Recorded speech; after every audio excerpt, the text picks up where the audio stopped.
Баршаңызға сәлем. Бүгін сіздермен карамельный пирог дайындайтын боламыз. Өте жұмсақ әрі дәмді болып шығады.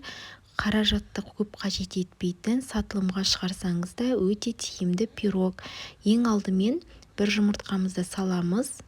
Оның үстіне өлшеп алған қантты салып, жақсылап венчикпен, яғни былғауышпен немесе шаңышқымен жақсылап араластырып аламыз.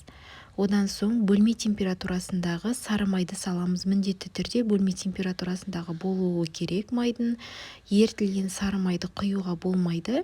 Осылай барлығын жақсылап үстінен басып ерітіп аламыз.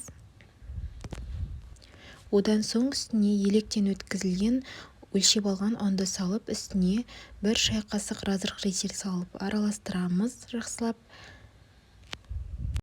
Келесі жұмсақ қамыр илейтін боламыз.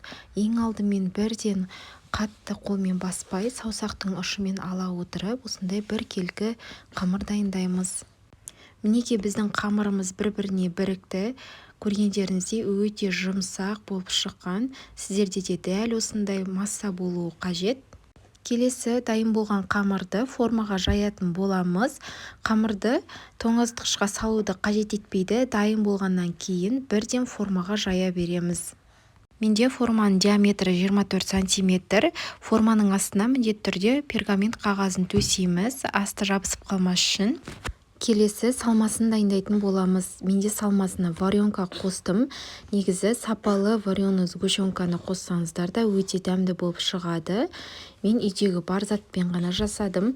Келесі 15% қаймақты алып үстіне салдым. Одан соң жүгері крахмалын қостым. Одан соң үстіне жұмыртқаны салып блендермен араластырып шықтым. Егер сіздерде блендер болмаса, венчикпен, яғни былғауышпен араластырсаңыздар болады.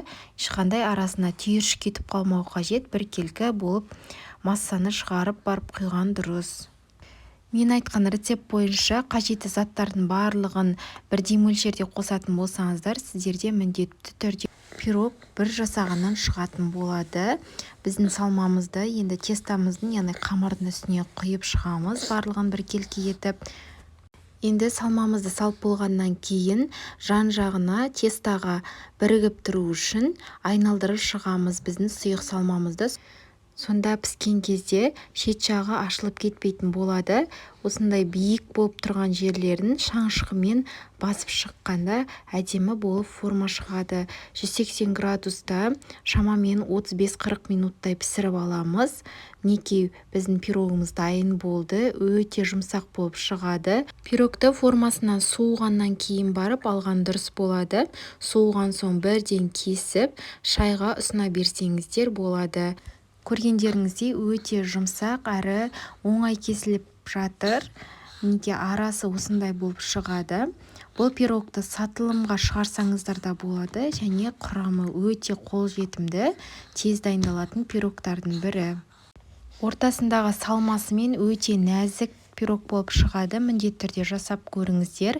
Шетіне әдемілік үшін осындай қант ұнтағын сеуіп әдемілеп қойсаңыздар болады. Әркімнің өзінің фантазиясына байланысты.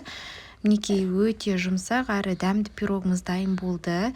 Егер рецепт ұнаса, менің каналыма тіркеліп, лайк басып, пікір қалдыруды ұмытпаңыздар. Жоғарыдағы инстаграм парақшама кіріп, күнделікті стористарымды қарап, менімен бірге болыңыздар.